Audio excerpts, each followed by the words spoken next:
사랑하는 성도 여러분, 오늘 예배는 특별합니다. 오늘 우리는 성탄을 앞둔 주일로 예배합니다. 또한 주님의 몸과 피를 기념하는 성찬에 참여하게 되고, 그리고 세계 선교 작정 주일로 지킵니다. 혹 어떤 분은 이렇게 느낄 수 있습니다. 한 예배에 너무 많은 것이 들어간 것이 아닌가. 근데 성경적으로 보면 오늘 예배는 많은 것이 섞인 예배가 아니라 복음의 처음부터 끝까지 한 흐름을 담은 예배다, 이렇게 말할 수 있습니다. 오늘 예배의 메시지는 이 문장으로 요약됩니다. 예수님은 우리를 위하여 오셨다. 이것은 성탄입니다. 그리고 예수님은 우리를 위해 자신을 주셨다.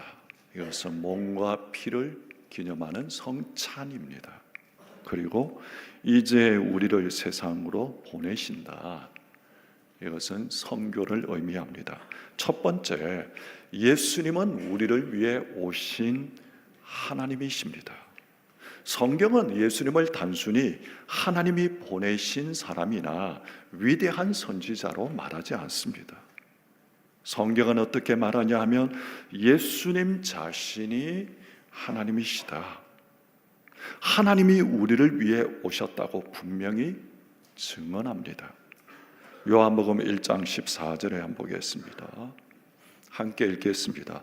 말씀이 육신이 되어 우리 가운데 거하시매 우리가 그의 영광을 보니 아버지의 독생자의 영광이요 은혜가 진리가 충만하더라. 성탄은 하나님이 인간의 몸을 입고 오신 사건입니다. 그 하나님이 우리 가운데 거하시고 그 오신 예수 그리스도가 그 영광의 하나님이다, 그렇게 증언합니다. 성탄은 성육신의 사건입니다. 하나님은 가장 낮은 방식으로 오셨습니다. 예수님은 왕궁이나 어리어리한 그런 곳에서 오신 것이 아니라 짐승의 구유에 태어나셨습니다. 강한 모습이 아니라 연약한 아기의 모습으로, 권력자의 모습이 아니라 사랑으로 오셨습니다. 그러면 성탄의 질문은 왜 그러면 하나님 되신 분이 우리를 위해 가장 낮은 방식으로 오셔야 했는가 하는 질문입니다. 이것은 무엇이냐면 인간의 죄 때문입니다. 죄는 단순한 실수가 아니라 하나님과 인간 사이를 단절시키는 근본적인 문제입니다. 그래서 인간의 노력이나 선행, 종교 행위로는 거룩하신 하나님께 도달할 수 없습니다. 그래서 성탄의 소식을 전하는 천사는 분명히 말합니다. 누가복음 2장 11절에 우리가 함께 읽겠습니다. 오늘 다윗의 동네에 너희를 위하여 구주가 나셨으니 곧 그리스도 주시니라. 성탄의 목적은 분명합니다. 그것은 너희를 위하여 오셨다는 것입니다. 예수님의 탄생, 이 땅에 오심은 곧 십자가와 성찬을 향한 길의 시작입니다. 그래서 성탄, 예수님의 탄생을 믿는다고 하는 것은 단지 예수님의 탄생을 아는 것이 아니라 예수님이 나를 위해 오셨다는 사실을 받아들이는 것입니다. 예수님의 탄생 소식을 전하는 천사들은 말합니다. 마태복음 1장 23절 말씀 함께 읽겠습니다. 보라, 처녀가 잉태하여 아들을 낳을 것이요 그의 이름은 임마누엘이라 하리라 하셨으니 이를 번역한즉 하나님이 우리와 함께 계시다 함이라. 하나님이 우리 가운데 예수님이 오셨는데 그것은 하나님이 우리와 함께 계시다는 의미다. 그래서 성탄은 하나님이 우리 곁으로 오신 사건입니다. 그러나 성찬은 한 단계 더 나아갑니다. 주님의 몸과 피를 먹고 마시는 이 성찬은 그 하나님이 우리를 위해 자신을 주신 사건입니다. 두 번째는 예수님은 우리를 위해 자신을 주신 하나님이십니다. 예수님이 태어나신 곳은 베들레헴입니다. 베들레헴은 떡집이라고 하는 뜻이 있습니다. 그리고 예수님이 태어나셔서 누우신 그곳은 구유였습니다. 한마디로 이야기하면 짐승의 먹이통이었습니다. 이 장면은 마치 하나님께서 우리에게 말씀하시는 것 같습니다. 보라, 생명의 떡이 너희 가운데 왔노라. 예수님은 정말 훗날 예수님이 이렇게 말씀하셨습니다. 요한복음 6장 51절에 보면 나는 하늘에서 내려온 살아있는 떡이다. 여러분, 아기로 태어나 구유에 누우신 예수님, 그 예수님은 장차 세상을 살릴 생명의 떡, 영적 양식으로 오신 분이십니다. 예수님의 탄생은 이미 십자가를 향한 시작입니다. 예수님은 이 땅에 좋은 말씀을 전하러만 오신 분이 아니라 죄인인 우리 자리에 서기 위해 오신 하나님이십니다. 우리가 받아야 할 죄의 결과를 하나님이 직접 감당하시기 위해서 오셨습니다. 그래서 성경은 예수님을 자기 자신을 주신 하나님, 자기 자신의 모든 것을 우리에게 내어주신 하나님으로 증언합니다. 갈라디아서 2장 20절 한번 보겠습니다. 함께 읽겠습니다. 나를 사랑하사 나를 위하여 자기 자신을 버리신 하나님의 아들. 예수님은 선물을 주신 분이 아니라 자기 자신을 선물로 내어주신 하나님이십니다. 그래서 성탄은 끝이 아니라 시작입니다. 짐승의 구유에서 시작된 탄생, 이것은 골고다의 십자가를 향해 나아갑니다. 예수님은 살기 위해서 오신 것이 아니라 궁극적으로는 죽으시기 위해서 오신 분이십니다. 예수님께서 아기로 태어나신 것은 그 몸으로 십자가의 길을 걸으시기 위함이었습니다. 그래서 결국은 그 몸은 찢기기 위해서 우리에게 주어진 몸이었습니다. 주님은 성찬의 자리에서 말씀하십니다. 이것은 너희를 위하는 내 몸이다. 여러분, 성탄은, 예수님이 나신 성탄절은 하나님이 인간의 삶 안으로 들어오신 사건입니다. 그런데 주님의 떡과 잔을 기념하는 성찬은 그 하나님이 자기의 생명을 찢어 우리에게 주신 사건을 기념하는 예식입니다. 이 성찬은 복음의 핵심을 손에 쥐게 하는 은혜입니다. 복음은 이론이 아닙니다. 복음은 받는 것입니다. 성찬에서 우리는 예수님의 사랑을 듣는 것이 아니라 그 사랑을 받아 먹습니다. 떡을 먹으면서 주님, 저의 죄를 위해 찢기신 몸을 받습니다. 잔을 마시면서 주님, 저를 살리신 피를 받습니다. 여러분, 우리가 그렇게 고백하는 것입니다.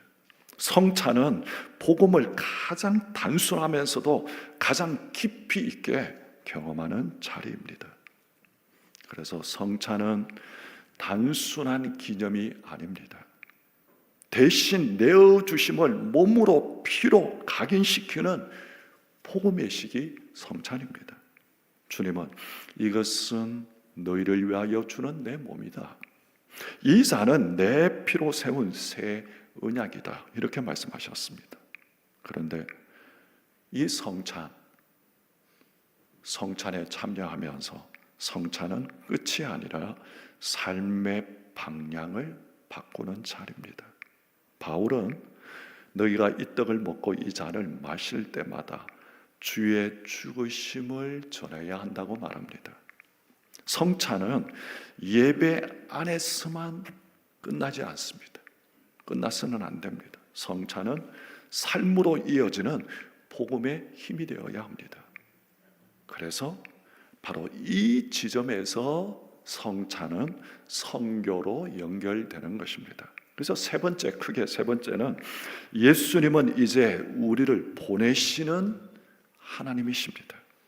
성경에서 가장 첫 번째 선교는 하나님이 인간에게 오신 사건입니다. 말씀이 육신이 되어 우리 가운데 거하심에 이렇게 말씀합니다.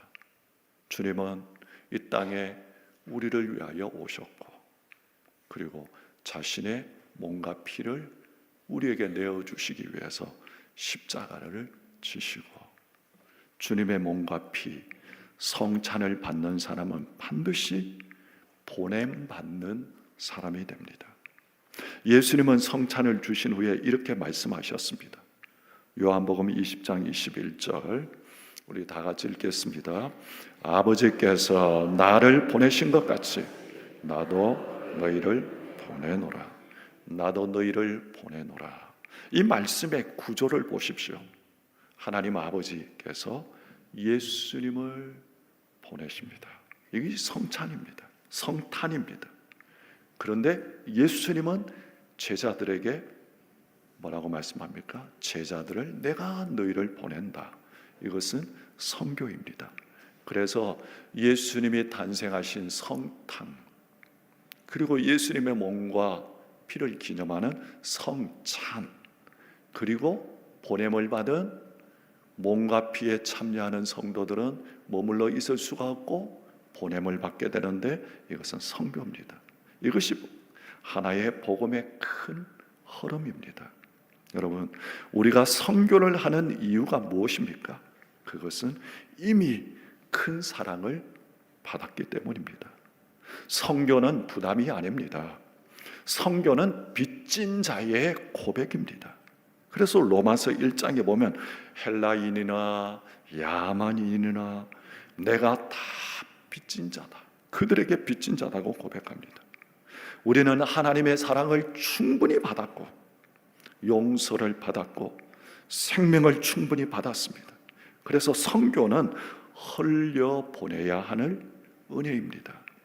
받은 은혜는 머무르지 않고 흘러가야 합니다. 주님의 몸에 내어주심을 받은 자는 내어주는 자로 부름을 받은 것입니다.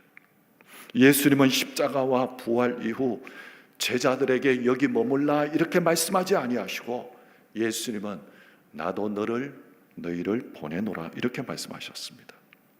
요한복음 20장 21절 한번 보겠습니다. 아버지께서 나를 보내신 것 같이 나도 너희를 보내노라. 사도행전 1장 8절 우리 다 같이 읽겠습니다. 오직 성령이 너희에게 임하시면 너희가 권능을 받고 예루살렘과 온 유대와 사마리아와 땅끝까지 이르러 내 증인이 되리라 하시니라. 교회는 세상으로부터 도피한 공동체가 아닙니다. 세상을 그저 멀리만 하는 공동체가 아니라 교회는 세상 속으로 침투하는 공동체입니다. 오늘 세계 선교 작정 주일입니다. 선교 작정은 헌금이 아니라 복음의 방향 고백입니다. 오늘 여러분들이 작정하는 선교 작정은 단순한 금액의 문제가 아니라 이것은 이런 고백입니다. 주님, 나에게 오셨던 이 복음이 또한 나를 통해서 누군가에게 흘러가게 하옵소서. 금액의 크기가 아니라 마음의 방향이 중요합니다. 우리 모두는 가거나 보내거나 기도하는 선교사가 되어야 합니다. 모든 성도는 해외로 나갈 수는 없습니다. 그러나 모든 성도는 선교에 참여할 수 있습니다. 가는 선교사 아니면 보내는 선교사 또는 무릎으로 동력하는 선교사. 오늘 세계 선교 작정은 나는 복음의 통로로 살겠습니다 하는 이 고백에 참여하는 것입니다. 선교의 주체는 하나님이십니다. 하나님이 세상을 구원하시기 위해 지금도 일하시고 계시는데 교회는 그 사명에 파송된 도구입니다. 우리는 선교에 참여함으로 보내심을 받은 자들이 되는 것입니다. 오늘 여러분, 예수님이 탄생하신 성탄이 기다리는 주일입니다. 성탄의 길은 선교로 완성됩니다. 예수님은 우리를 위하여 오셨고, 오셔서 자신을 우리를 위해서 내어주셨고, 이제는 우리를 보내십니다. 이것이 바로 복음입니다. 성탄이 무엇입니까? 하나님이 우리에게 오신 사건입니다. 떡과 잔을 기념하는 성찬은 무엇입니까? 그 하나님을 우리가 온몸으로 받아들이는 사건입니다. 선교는 무엇입니까? 그 하나님을 세상에 전하는 삶입니다. 복음은 교회 안에서만 머물 때 완성되지 아니하고 세상으로 흘러갈 때 복음은 완성됩니다. 예수님의 탄생을 기뻐하며 이제 성찬에 참여하는 손으로 선교 작정에 동참하고 우리의 삶을 다시 하나님께 드립시다. 복음은 멈추지 않습니다. 멈추어서는 안 됩니다. 복음은 오늘도 내일도 여러분을 통해 흘러가야 합니다. 예수님이 탄생하신 성탄의 주일, 또한 우리를 위해서 하나님이신 예수님이 오셨고 우리를 위하여 몸과 피를 내어주셨고 또한 우리에게 내가 온 것처럼 너희들 내가 보낸다 말씀하십니다. 오늘 이 시간 이 말씀을 생각하고 성탄과 성찬의 의미를 생각하며 선교의 기쁨으로 참여하는 저와 여러분들이 되시기를 원합니다. 이 시간 먼저